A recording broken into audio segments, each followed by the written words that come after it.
it's going to be copy-paste. Looks up, not good. Win total's a tick too low. Knock it right over. Make playoff price tick too juicy. Bang it out. Postseason comes around on a tee. Knock their heads off. I don't think the Steelers organization just makes a move to make a move. They have to have, it's like being in the book. You have to know what you're going to move the line to. Game time decisions. Only on SportsGrid. Statement from Giants president John Mara. Joe Shane and Brian Daboll will continue in their respective roles with the organization. As disappointing as the results of the season have been, Steve Tisch and I remain confident in the process that Joe and Brian have implemented. The Giants, an absolute train wreck, and I love it. The early line. Only on SportsGrid. This was a team that you should have dominated. You've now lost 4 straight. You're heading into the playoffs and you're searching for answers, not just in terms of your offensive line, but your quarterback now. I just don't see this team peaking at the right time. It was almost like we were anointing Mike Tomlin as the best coach in the NFL 12 or 13 weeks in. Then once they got to the real competition and the attrition started to settle in, it's just not a good football team. Pro Football Today. Only on SportsGrid. Louis Riddick has interviewed for every job in North America. And I'm not just talking football. I'm talking about every business in North America of any kind whatsoever. Tire companies, grocery store CEOs, shopping malls, insurance companies. What job hasn't Louis Riddick interviewed for? Pharrell Coast to Coast. Only on SportsGrid.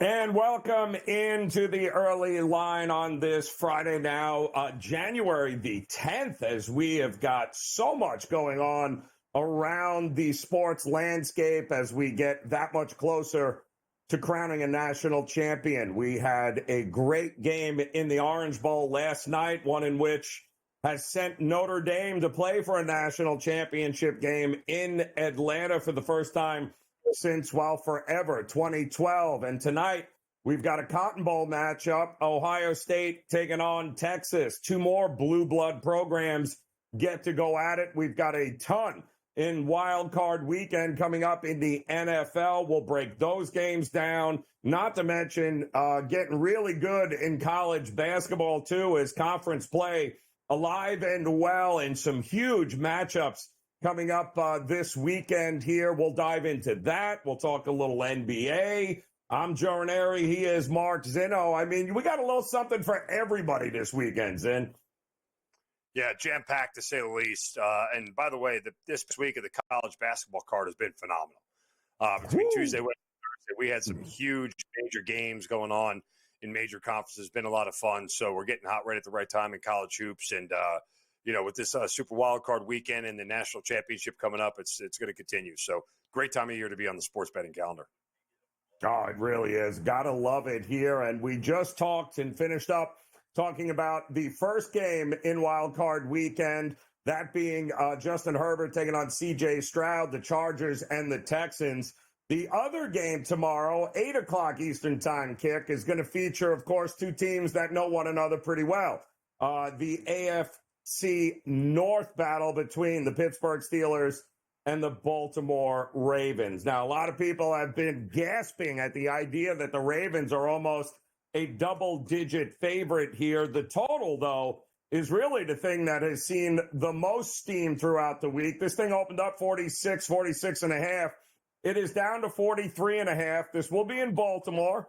It will be cold. It'll be exactly what you expect in an AFC North battle here. But the problem is, it feels like I've got one team on the rise and another team on the decline. And the Pittsburgh offense is worrisome, to say the least. So 9.5 points, are they 9.5 point favorite for a reason? Well, it's more of a reflection of how bad the Steelers have been as of late. Let me rephrase that. The Steelers' struggles as of late. The Steelers haven't been bad at all this year. They've just struggled offensively to put up points. And, some recency bias on the Ravens who continue to, maybe have the prohibitive MVP on their team and Lamar Jackson and put up points at will on everybody. Plus, we just saw this matchup a couple of weeks ago, and it's pretty one-sided, right? Like that's, the recency bias of that whole thing is still probably playing into this just a little bit, as it was 3 weeks ago that the Ravens beat the Steelers 34 to what was the final game? Where was it? 34 what was the final? 17, I believe. Wasn't it? Yeah. It took me a second to find it there. Apologies. But so here's the thing. Like the Steelers come into this game losers of 4 in a row. How often has Mike Tomlin lost 5 in a row? Not often in his career, if ever at all.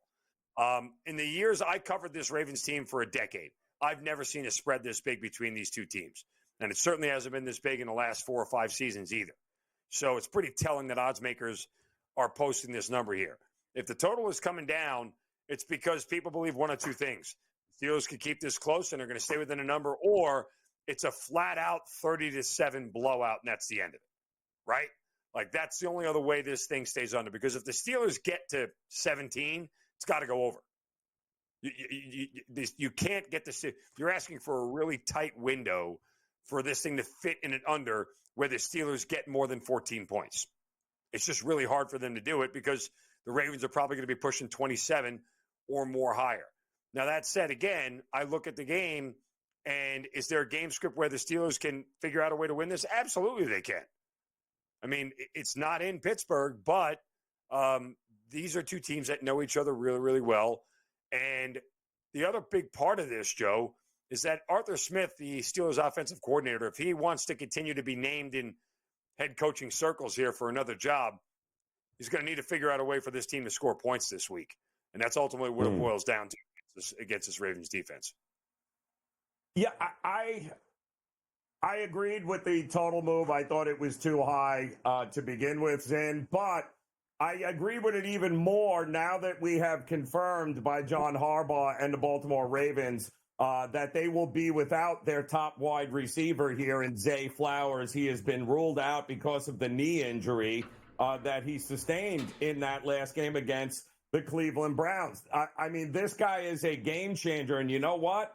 He is a big reason, maybe the one reason why they were able for the first time to drop that many points on a Pittsburgh Steeler defense. He absolutely torched them. We're talking about 5 catches, over 100 yards, 8 targets in that game. Him and Mark Andrews have become the go-to guys for Lamar Jackson here. And if it wasn't for him, he absolutely smoked that young secondary of the Steelers. Without him, I don't see how they stretch the field. You're not stretching the field with Bateman. You're not stretching the field with Mark Andrews. This feels like it's going to be a lot closer to what we've got. By the way, these teams have played 9 times since 2020, December of 2020. The under is 8-1, and no winning team has scored more than 20 points in any of those games. The only time they went over is in that last game where they scored 34, to your point, Zin. And guess what? The guy that was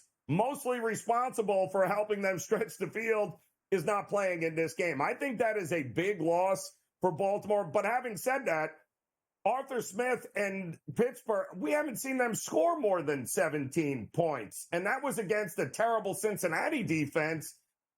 Can they flip the switch? That's the big question. Which Russell Wilson shows up, Zin? No, they're not going to flip the switch offensively. What they're going to do is their defense is going to rule the day and flip it on the Ravens and prevent them from getting to 20, right? Like there was a stretch in this series where neither team scored 20 for 3. I think it was 4 straight seasons in the matchups. Every game was under 20. I think once the Steelers got to 20, and it was a 2019 final. But for 4 straight years, everything was under 40 total points in every game. Yep. So that's the way the Steelers win this. The Steelers aren't going to come out and score 37. That's not happening, right? Nope. But the way that they win this game is they stop the Ravens from scoring 23 or more. That's the way they win this game. So they've got to hold the Ravens to 20 points if they want to win this thing or less, and that's the only game script that works for them. But you're not going out on the Ravens and up at 35 on them. That's not happening.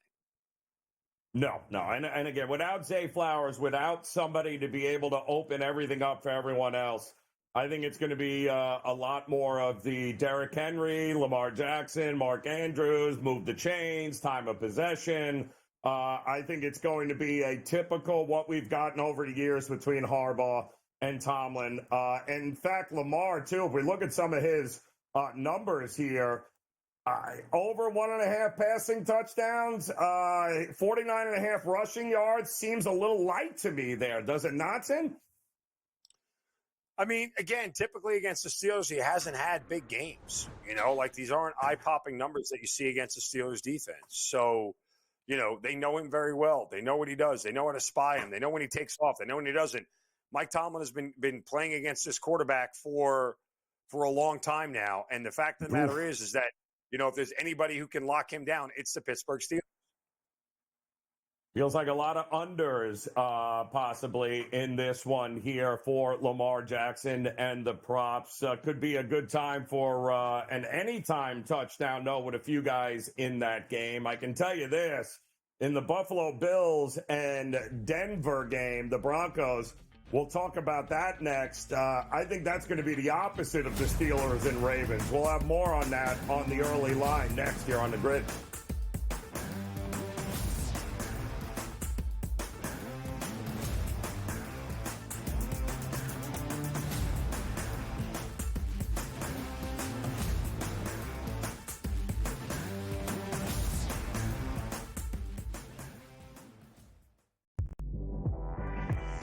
Jimmy Butler wants to leave because Jimmy Butler knows that Riles isn't going to pay him, and he wants to get paid.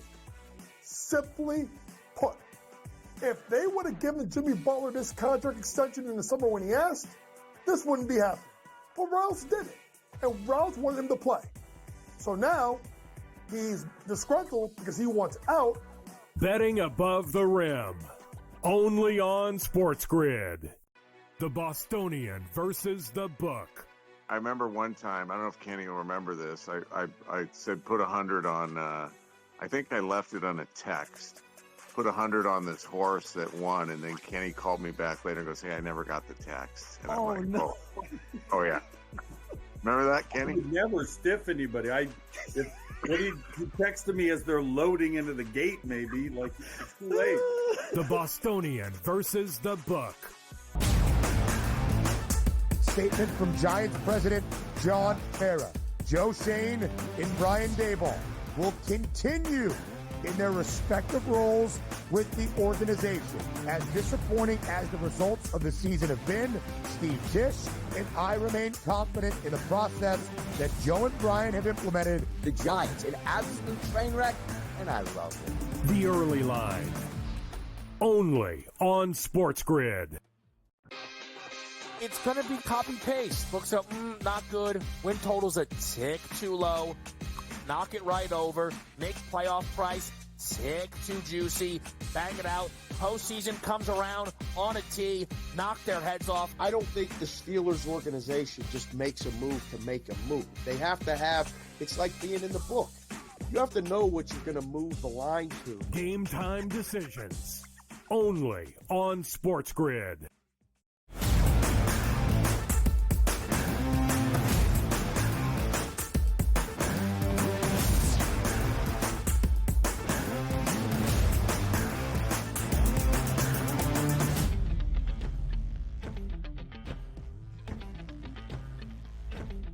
Wild card weekend, it is almost upon us here, and we've got you covered on the early line. Joe Ranieri alongside Mark Zinno here on the SportsGrid Network as we're going to head to Orchard Park and the Buffalo Bills get ready to take on.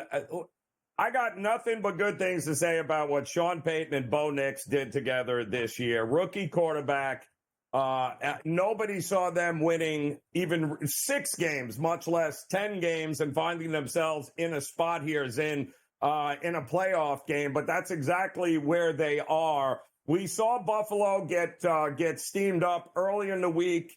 Now we're starting to see a little more Denver money come back into play. 47.5 is the total. I'm not seeing any crazy Orchard Park weather, not 40-mile-an-hour gusts, -3 or snow. I'm not seeing any of that just yet for this game. But what I do see is one quarterback and one team that has been there and done this before, taking on a team that is making the playoffs for the first time in 8 years with a rookie quarterback. And I think experience matters this time of year. What do you think about this number at 8.5 with the Buffalo Bills? It's what I've said all along this entire season. Not only does Josh Allen have to overcome the team that he's playing on the field, he also has to overcome his own head coach. And that's my biggest concern here. There's a major coaching advantage for Sean Payton over Sean McDermott. That's really what it boils down to. McDermott has been part of the reason why the Bills haven't gotten over the hump in the last couple of years. He's been out-coached. He's been out-prepared. And I'm not giving a pass to Josh Allen per se, but it's a bigger part of the reasons why they have lost games, particularly home games. So do I have a little bit of concern about the Buffalo Bills here? A little bit. They're my pick to win it all. But I think when push comes to shove, I just don't know that Denver has enough offensive firepower to play in a shootout with the Buffalo Bills. And clearly there is a large gap in quarterback. You go back to, again, Joe, first-time quarterbacks making their first ever start in the postseason and how big of a difference it is between teams with starting quarterbacks and playoff experience versus teams that don't have it. You look at first-time quarterbacks making their first-time playoff start, 19-38 straight up. When the quarterbacks play, the less experienced quarterbacks play on the road, they're 11-21 straight up, including 12-19-1 against the numbers. So the big part about this is, do you believe the Bills are going to win by 2 scores? Probably, but is there a world where the back door is open for Denver to sneak in late in a 27, 13 kind of game where they get into a 27-20 kind of deal? Maybe. Yeah, I think that could be very possible. But Buffalo should theoretically run away with this one. And especially at home, they should be able to overwhelm Bo Nix. It's funny, too. The stat I think I saw was that, and I do think this will get back up to 9.5 when it's all said and done, mostly because I think you got to have that teaser protection in there, not giving folks an opportunity to tease Buffalo down under a field goal, because we all know that's a very likely situation here and is one that I might very well, if I can get it, Zin, be looking to tease Buffalo down under a field goal. But home favorites of 9 or more points over the last couple of years, 10-1 against the number at this point. So what it tells me is that if you are that big a favorite at home at this point in the season, you're that big a favorite for a reason here. I also like the overs in, which also leads me to Josh Allen props that I think probably go over across the board. I think he goes over on his rushing prop. I think the passing yards prop, as long as the weather is intact, I think that's alive. And would it shock us if he had over or had at least 2 touchdown passes here? I think all of that is legit overs in this game. Yeah, again, look, if the Bills are going to win it, it's going to be because Josh Allen is a big part of what they do. Whether it's an anytime touchdown, which we've seen him get a lot of this year, passing touchdowns, again, all this stuff should be in play. And as you said, the weather is not going to be too much of a hindrance here. So, and it's not like anything Josh Allen's not used to playing at this point. For crying out loud, he came from Wyoming. So he's been playing in cold weather, snow and wind his entire life. But if Josh Allen isn't over 230 passing yards, I'd be pretty surprised. In any game, right? Like, there's not a game script where the Bills just hand the ball off 35 times and go, here, James Cook, here, Ray Davis, go win us this game. Like, Allen is going to be a big part of it one way or another. Like, 230 seems crazy low for me to look at as far as his passing yards prop. I agree 100% in that one. Good news, though, has also come out as we're hearing that Jalen Hurts, full participant in practice for Philly, as they get ready to take on Green Bay and Jordan Love, who looks like he is a go for this one as well. 4.5 Zin, 45.5. I don't know that I love the over, But I kind of liked Philly, whether Jalen Hurts played or didn't play in this game. What are you thinking? Agree. This is the one side I feel pretty much the most confident on that Philly's going to win this one rather handily. And in particular, Philly in the first half, right? Like, well, what has Green Bay done in every game where they've had to step up in class? Go look at the games that they've lost, right? They got down early, big to the Eagles in the first game. Down to when they lost to the Lions 24-14, it was 17-3 at halftime, Detroit. When they lost to the Lions the second time, it was 17-10. 17-7 in favor of Detroit. When they lost to the Vikings the last time, it was 13-3 at half, right? Like they've had to do a lot of scrambling in games where they've had to step up in class. So I think the Eagles get out early. I think they lead early. Green Bay may make this tight at the end, but Green Bay ultimately pulls away and covers this thing. And you're right, and it's a great point by you. The Green Bay Packers have done great against 500 or less teams all season long when they've had to step up in class, namely in their own division. It has not worked out well, and they have been they've kind of taken a beating here. I like the first half under as well there. I thought that wasn't a bad look, as I'm expecting Vic Fangio's defense as well as Green Bay, because I don't know what we're going to get from a Jalen Hurts early in this game. Hadn't played a little while coming out of that concussion protocol, so definitely looking at the props in this one as well. All right, we got much more for Wild Card Weekend. Come back and join us here, the early line on the SportsGrid Network.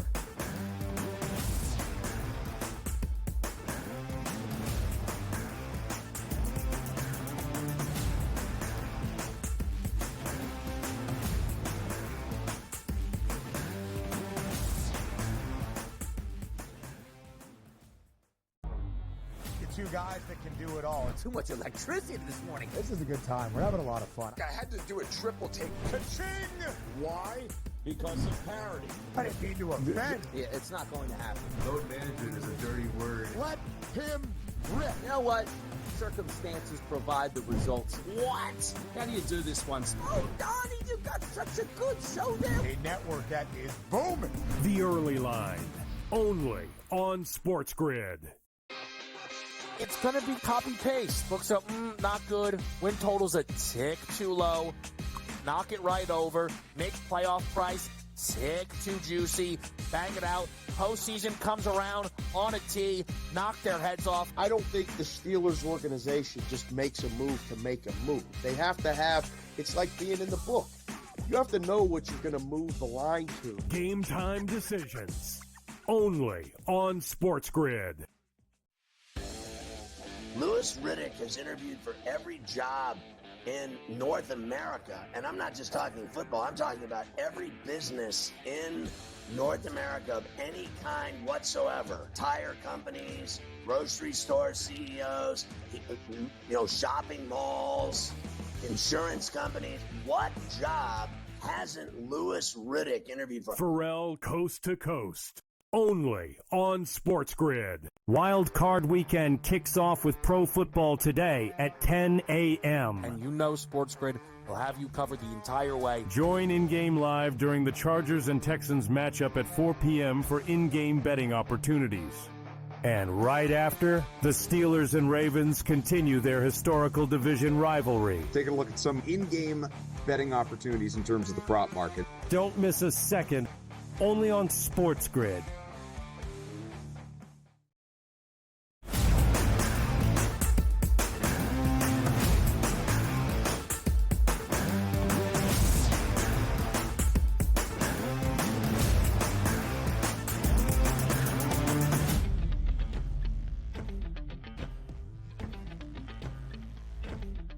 All right, welcome back in here, the early line, as we get ready for Wild Card Weekend in the NFL. And we've got some crazy lines across the board, some head-scratching lines across the board in some of these games, which would lead you to believe that maybe we're going to get a lot of blowouts this weekend. Joe Ranieri alongside Mark Zinno here. I want to go back into that Green Bay and Philadelphia game, because I do think The props between the two quarterbacks are interesting with Jordan Love and Jalen Hurts here. I think Jordan Love, that number of 220.5 passing yards is interesting because LaFleur has shown over the last couple of weeks his insistence on running the ball, whether it's successful or not. Like, he wants Josh Jacobs in the games and he wants him in early. And then if he's trailing at the half, then it looks like he lets Jordan Love, start throwing the ball all over the place here. There is no Watson, and I think that's a big absence for Green Bay here because I don't know. He's their big play threat, right? Without him, can you get into a shootout with Philadelphia with those wide receivers? I don't know that I'd want to. It feels like it's going to be much more run heavy. Feels like we should be fading Jordan Love in this spot, no? Yeah, I mean, look, I think if you're looking for this thing to go over, you're hoping the game script develops exactly what I just said last segment about Green Bay falling behind early and having to throw their way back in the game, right? That's the most likely scenario where it happens. I believe it or not, I think Tucker Kraft is actually the beneficiary of Watson being out. They will look to more tight end, routes and things underneath with their inability to stretch the field, and Tucker Kraft may be the beneficiary of all that. But still, is there a game script where Green Bay can win this with Jordan Love staying under 220 passing yards? My first inclination is to say not without a lot of Philadelphia turnovers, right? Like that's kind of what you're asking the Eagles to make a lot of mistakes, and for Green Bay to just take advantage slowly and methodically throughout the game by kicking field goals and just staying within a score or staying ahead by 3 or 4 points. Keeping themselves in front of the sticks as best they can. But, that's a tough game script to fill out there. It really, really is that if Jordan Love isn't successful through the air, that Green Bay looks like they're winning this game. Feels like it's the Josh Jacobs versus Saquon Barkley game to me there. And I'd be more inclined to look at maybe some of those rushing prop numbers with those two guys. All right, we talked earlier here, Zin, about rookie quarterbacks. We talked about Bo Nix having to go on the road to Orchard Park to take on Buffalo, and how Buffalo's got all the experience, including at the quarterback spot. Well, same thing here in Tampa, as kudos to Dan Quinn and the Washington Commanders, who, great season, rookie quarterback. Nobody saw them doing what they've done. And here they are in the postseason for the first time, and it feels like forever, taking on a very experienced Tampa Bay Bucs team and a quarterback in Baker Mayfield that has been here before. I couldn't imagine sweating out an under in this game, but I also can't imagine backing a rookie quarterback as good as he was this year in Jaden Daniels. I just can't do it. Yeah, I'm with you. I'm not wanting to back Jaden Daniels, a rookie quarterback, on the road against a guy with playoff experience and playoff wins under his belt. Not only that, a rookie quarterback with a defense that's got a very porous secondary, right? Like that is you're asking this young man to continually throw and have to put the team on his back to get them forward, or get them back in the game is a really bad game script for a rookie quarterback in their first postseason start, right? You kind of want it to be very slow, very methodical, and you want the running game to sort of help him out a lot. I don't know if that's the case because the Buccaneers are really hard to run on. You want to beat the Buccaneers, you got to do it in their secondary.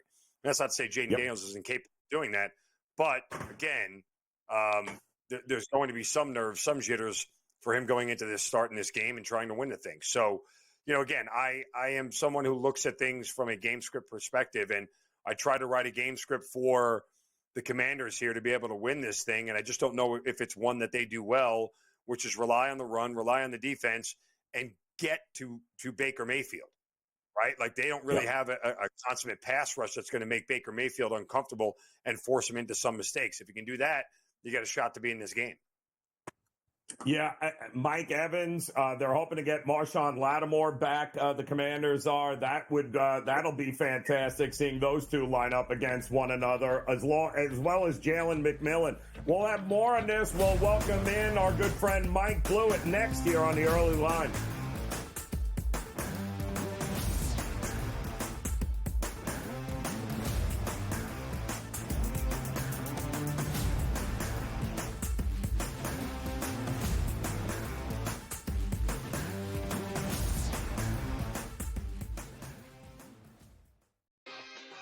It's going to be copy-paste. Books up, not good. Win total's a tick too low. Knock it right over. Make playoff price tick too juicy. Bang it out. Postseason comes around on a tee. Knock their heads off. I don't think the Steelers organization just makes a move to make a move. They have to have, it's like being in the book. You have to know what you're going to move the line to. Game time decisions. Only on SportsGrid. Statement from Giants president John Mara. Joe Shane and Brian Daboll will continue in their respective roles with the organization. As disappointing as the results of the season have been, Steve Tisch and I remain confident in the process that Joe and Brian have implemented. The Giants, an absolute train wreck, and I love it. The Early Line. Only on SportsGrid.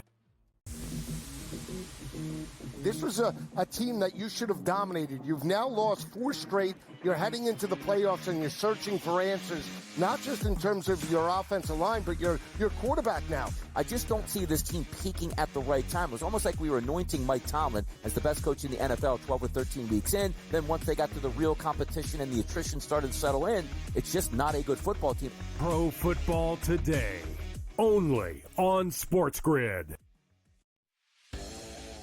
Louis Riddick has interviewed for every job in North America. And I'm not just talking football. I'm talking about every business in North America of any kind whatsoever. Tire companies, grocery store CEOs, shopping malls, insurance companies. What job hasn't Louis Riddick interviewed for? Pharrell Coast to Coast.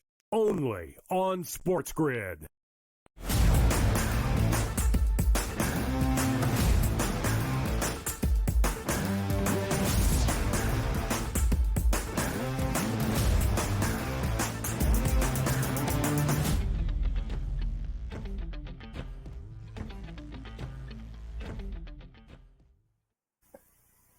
Welcome back in the early line here on the SportsGrid Network as we are getting ready for Wild Card Weekend. And there are a lot of wild card teams, I think, in this year's schedule that, heck, the odds may be a little crazy, but anything is possible in the playoffs, and we know this. We welcome in our good friend Mike Blewitt. He knows it better than anybody here. Is Mike and I have done in-game live on Sundays, and we have watched all of these teams throughout the year. And every one of them at some point, Mike, we have scratched our head at some point going, are you kidding me? And yet a lot of those teams are in the playoffs right now and are going head-to-head this weekend. Yeah, pretty unique year in that I think we would all agree that we like some teams and we think they're strong, but there's warts with everybody. You can like Philly or Detroit in the NFC and also pick them apart through injuries and other shortcomings. And in the AFC, the team that's won back-to-back Super Bowls and is going for a three-peat has looked like crap on offense for most of the year, but that's not why they're winning games. And they're a team to back, but they're not playing this week, so we'll move on to Chargers and Texans. Yeah, well, it's an interesting one. Kicks it off tomorrow there, 4 o'clock, 4:30 Eastern time kickoff in Houston.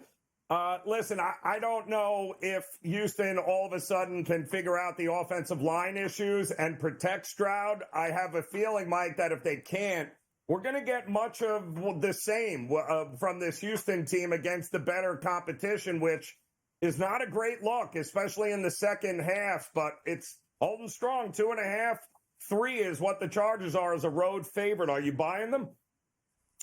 I am buying the Chargers. I would say that whether it's over the course of a season or over the course of a game, it's very difficult to expect a team to be playing a certain way and then all of a sudden turn it around. It does happen. It shouldn't surprise us that much, and especially in a league like the NFL and with a team as talented as the Texans, that could happen. But Zino brought up something earlier that I think is really important for this week's games. There are a couple of situations where you look at the coaching matchup and you're like, I think this one team has a big advantage. Now, Zeno was referencing Sean Payton versus Sean McDermott, but I have a lot of respect for DeMeco Ryans, but is he Jim Harbaugh, who engineered a really impressive turnaround for the Chargers? Not that they won 15 games, but everybody is watching the Chargers knowing that they're more dangerous this year than they were under Brandon Staley or any of the previous coaches. It's just in 1 year. And they've protected Justin Herbert in a very interesting way, utilizing the running game and that offensive line and J.K. Dobbins, which is really the first way I would go, is that J.K. Dobbins over 59.5 rushing yards and over 14.5 rushing attempts, I think is a way to go. I think they're going to control the clock and not let C.J. Stroud make spectacular plays like he did in last postseason. And to that point, I think Jim Harbaugh, when you talk about the game script that he's going to develop, the one thing that he's done is secure the football. You're not going to beat the Chargers because they beat themselves. You're actually going to have to go out there and do it. And I don't know that DeMeco Ryans and his staff have a game plan to be able to do that, especially when they control the clock so much, Mike. Yeah, I mean, Danielle Hunter has a sack in each of his last 4 postseason games. He's going for 5 in a row. He can create some pressure. Obviously, Will Anderson, who has been banged up at points during this year, can provide that. But this offensive line, this is not a soft landing offensive line. You're going to have to get after it, and they have first-round picks all over that offensive line that play that way. They're not first-round in name only. Slater and Johnson and Alt are all legitimate Pro Bowl level offensive linemen. So let's move on, Mike, to a team that you're very familiar with in the Pittsburgh Steelers as they get ready to take on the Baltimore Ravens. How shocked are you that this is almost a double-digit spread for the Ravens here, who won't have Zay Flowers? But boy, oh boy, that is a big number. Is it warranted in your eyes? It's warranted when you look at the last month, for sure. Obviously, the history of these teams, the Steelers have won 8 of the last 10, and there's a lot of low-scoring games involved. But I think most people are looking at that game from just a couple of weeks ago and thinking, how could it be any different? I think the loss of Zay Flowers and the Steelers' inability to have any kind of punch in their offense, and this is not just a George Pickens thing. Joe, you and I talked about this. There are multiple issues here with this offense. Russ is the king of the throwaway pass now. If he doesn't find something he likes, he chucks it. He's not running really with any kind of regularity now. I don't think they help Najee Harris out at all in the way that he needs to be helped out. A lot of very predictable short yardage and first down runs do not allow him any space at all. So I expect a low-scoring game here, though. So 9.5 when it's low-scoring, I'd shy away from that. I could see the Ravens covering here, but the Steelers with that number historically under Mike Tomlin, that's a lot of points to lay. I'd be afraid to lay those points, especially when I'm expecting an under kind of game. I mean, what's the number here, Mike? I said earlier, if the Ravens get really past 21, I don't think the Steelers have a shot to win the game. Now, they can still cover it to a certain extent, but if they want to win this game, there was a stretch, I was telling Joe, for a 4-year span where only once did either team get to 20. The Steelers won a 2019 game. But for 4 straight years, everything was under 40. So that's the only game script for the Steelers to win this thing. Agreed, but you know what's going to happen. They'll fail in the red zone, and Chris Boswell, who's basically the team MVP this year, will be out there kicking field goals. So 21-13 is probably a good number where you're under. The Ravens almost cover, but not quite.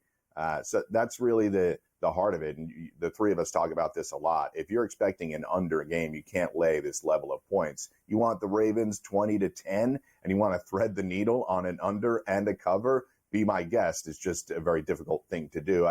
This is the game, guys, that amongst all of them, and it's not my fandom speaking, I'm having the toughest time on props, player props, because I expect so many unders.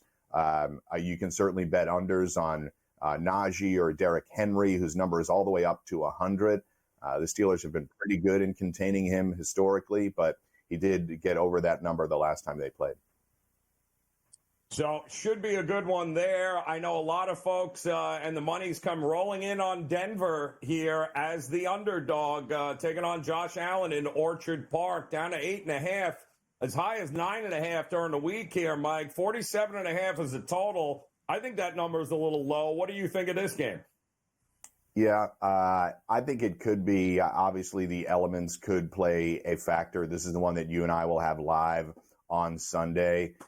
Josh Allen's playoff numbers, you guys were discussing a little bit of it earlier. His rushing total, the 42.5, in 10 career playoff games, he's gone over that 7 times.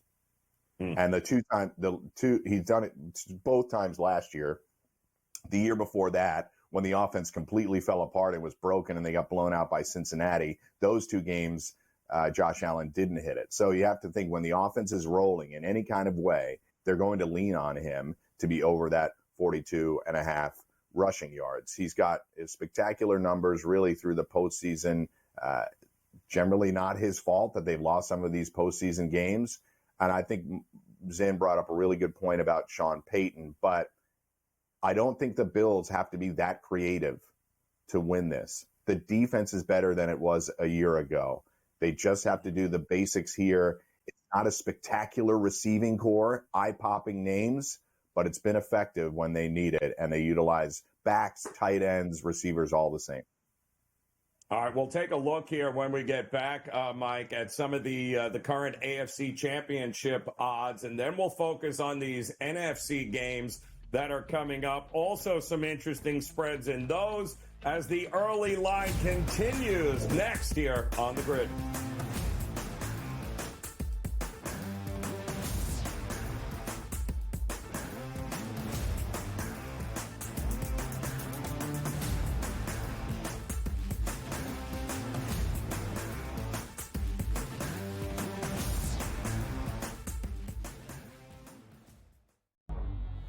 Two guys that can do it all. Too much electricity this morning. This is a good time. We're having a lot of fun. I had to do a triple take. Ka-ching! Why? Because of parity. I didn't mean to offend. Yeah, it's not going to happen. Load management is a dirty word. Let him rip. You know what? Circumstances provide the results. What? How do you do this one? Oh, Donnie, you got such a good show there. A network that is booming. The Early Line, only on SportsGrid. It's going to be copy-paste. Books up, not good. Win totals a tick too low. Knock it right over. Make playoff price tick too juicy. Bang it out. Postseason comes around on a tee.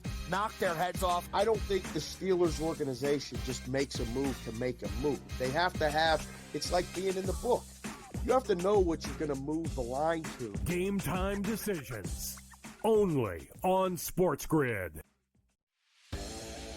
Louis Riddick has interviewed for every job in North America. And I'm not just talking football. I'm talking about every business in North America of any kind whatsoever. Tire companies, grocery store CEOs, shopping malls, insurance companies. What job hasn't Louis Riddick interviewed for? Pharrell Coast to Coast, only on SportsGrid. Wild Card Weekend kicks off with Pro Football today at 10 a.m. And you know SportsGrid will have you covered the entire way. Join in-game live during the Chargers and Texans matchup at 4 p.m. for in-game betting opportunities.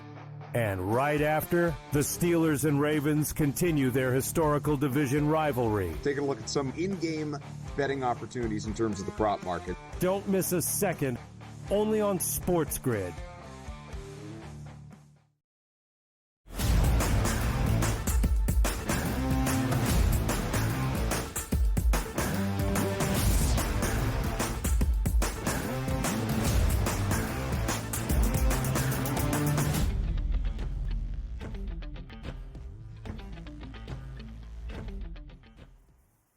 Welcome back in the early line here on the Sports Grid Network. Joe and Ari alongside Mark Zinno. We welcome back in our good friend Mike Blewitt. Wild Card Weekend is almost upon us. We just talked about the AFC side, and let's take a look at some of these championship odds here, Mike, which, again, it seems to be a three-horse race here with the Chiefs, the Bills, and the Ravens. And quite honestly, until any one of those teams on the board can actually go to Arrowhead and beat the Chiefs, which is something none of them have been able to do, I get why Kansas City is the favorite, but is there any value anywhere else on this board here to you?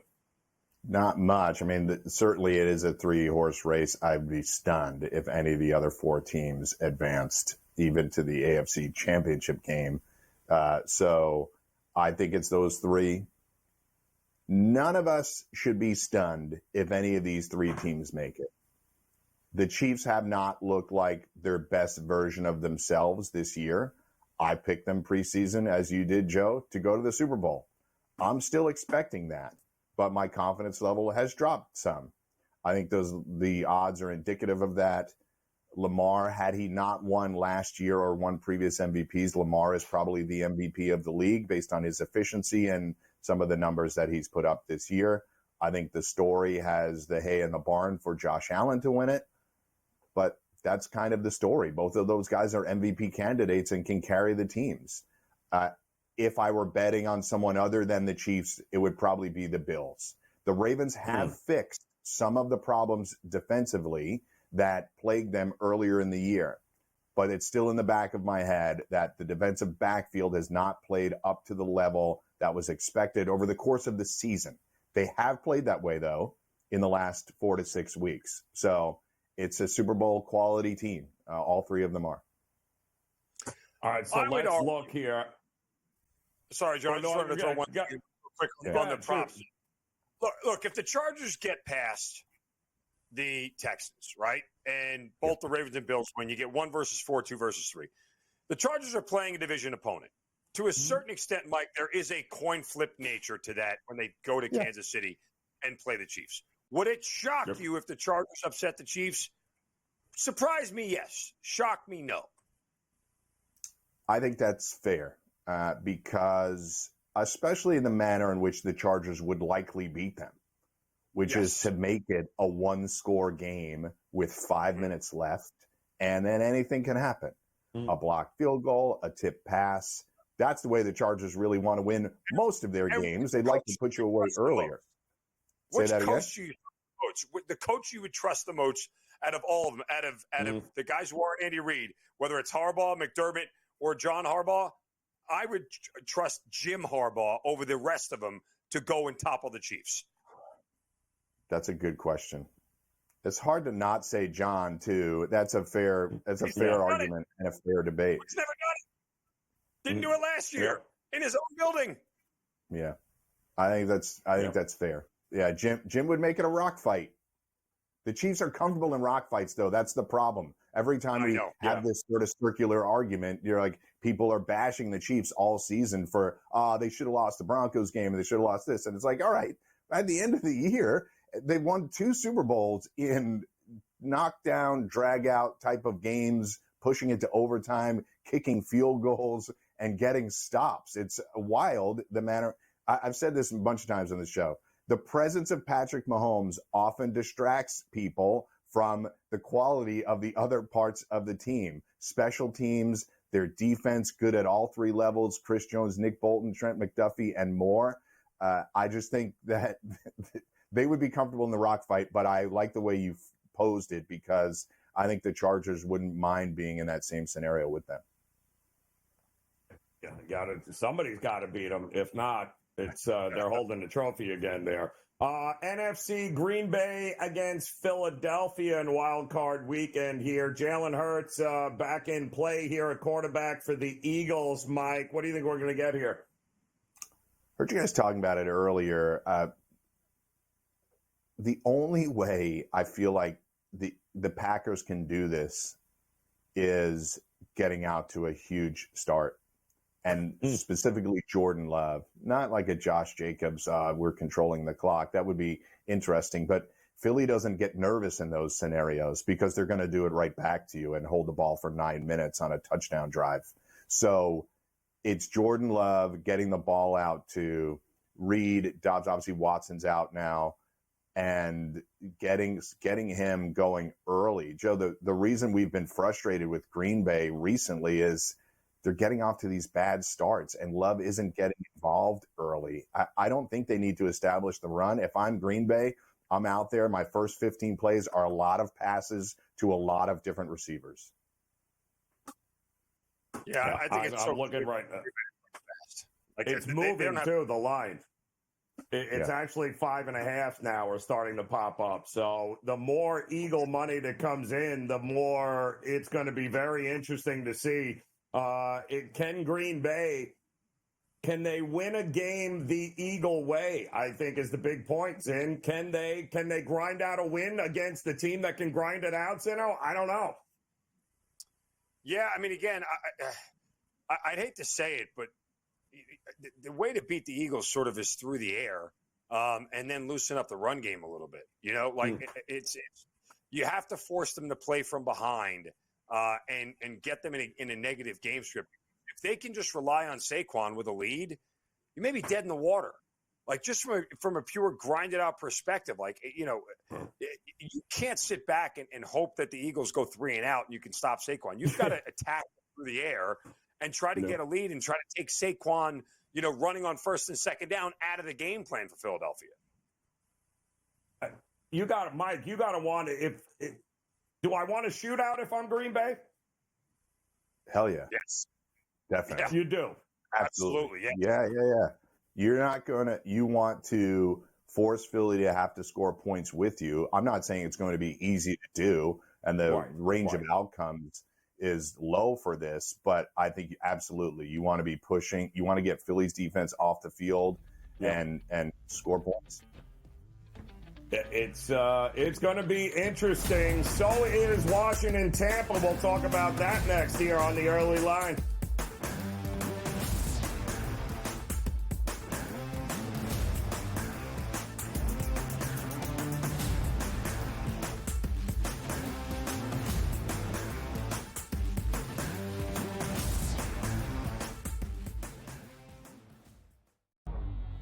Two guys that can do it all. Too much electricity this morning. This is a good time. We're having a lot of fun. I had to do a triple take. Ka-ching!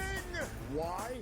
Because of parity. I didn't mean to offend. Yeah, it's not going to happen. Load management is a dirty word. Let him rip. You know what? Circumstances provide the results. What? How do you do this one? Oh, Donnie, you got such a good show there. A network that is booming. The Early Line, only on SportsGrid. Anyone that's been to a sporting event, the atmosphere before a game, I think Game Time Decisions has that same exact atmosphere. This is our arena. This is what we do. There is going to be an energy to Game Time Decisions that you will feel night in and night out. The excitement you get when you lock your bets in, when you're figuring out what you want to do, we can zone in on the biggest games each night. I want this to be the place that people come to before the game starts so they feel as ready as possible to lock in their cards. We are going to hit every single one of those markets that you need to know about. We're going to go through every single thing, and I've got a great team behind me that's going to help me get the job done. There is not going to be a better place, I promise you, than Game Time Decisions to get that new information, react to it, and be able to then bet accordingly. We will have everything at our disposal, and we will use that to our advantage. I'm Kevin Walsh. Tune into Game Time Decisions from 6 to 8 p.m. Eastern on SportsGrid. Wild Card Weekend kicks off with pro football today at 10 a.m. And you know SportsGrid will have you covered the entire way. Join in-game live during the Chargers and Texans matchup at 4 p.m. for in-game betting opportunities. And right after, the Steelers and Ravens continue their historical division rivalry. Taking a look at some in-game betting opportunities in terms of the prop market. Don't miss a second, only on SportsGrid.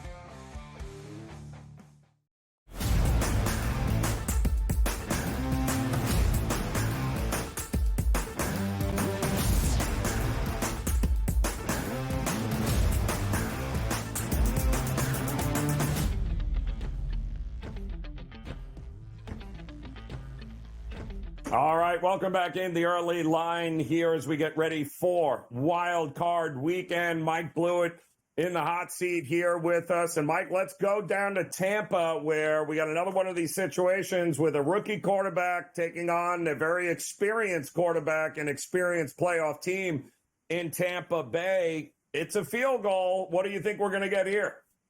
Well, first, on the rookie side, never been a postseason to feature multiple rookie quarterbacks that have won a playoff game. So you got some Jaden Daniels out there. We'll see if they can pull off a couple of upsets. I don't think any of us like that. But it makes sense that this is the Sunday nighter. This one could be a lot of fun.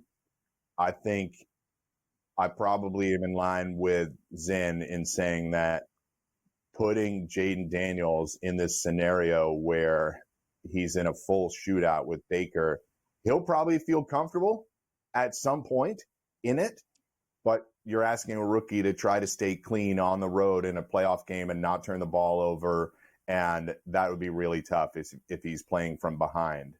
The Bucs have the better run game. Obviously, Bucky Irving's numbers are kind of crazy. The prop numbers now, the expectation for him to get 90 yards, just ripping off 90-yard games in a playoff game. I'm a little startled at that. We've watched Jalen McMillan become a really nice complement to Mike Evans over the course of the last month, and it has allowed Baker's route tree and receiver options to grow.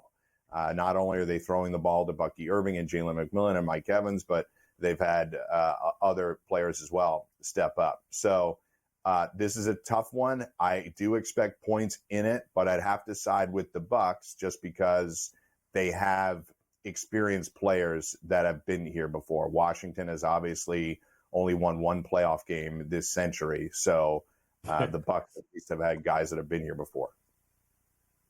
Yeah, to that point, again, I think this game ultimately comes down to the trenches, believe it or not. For all the skill position players that are here and the quarterbacks, can Washington contain Vita Vea up front?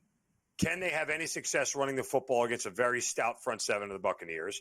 And then on the flip side, if Washington finds a way to make Baker Mayfield uncomfortable, he'll make a mistake. Baker's not immune from throwing the ball into bad spaces.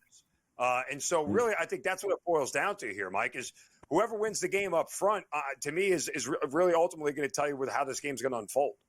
Yeah, and I think some props that you want to look at are not necessarily yardage props, but explosive play props. So longest pass, longest reception, longest rush. I think some things like that are more likely to hit than maybe your standard yardage. Everybody's sweating the Mike Evans yardage prop last week, but I could see a 30-yard pass being completed to Evans or McMillan. And on the flip side, to Terry McLaurin, I think Terry McLaurin is in line for a pretty good game, especially if even as you just laid it out, Zin, we may be in a situation where they're having to throw to get back into it to stay level with Baker.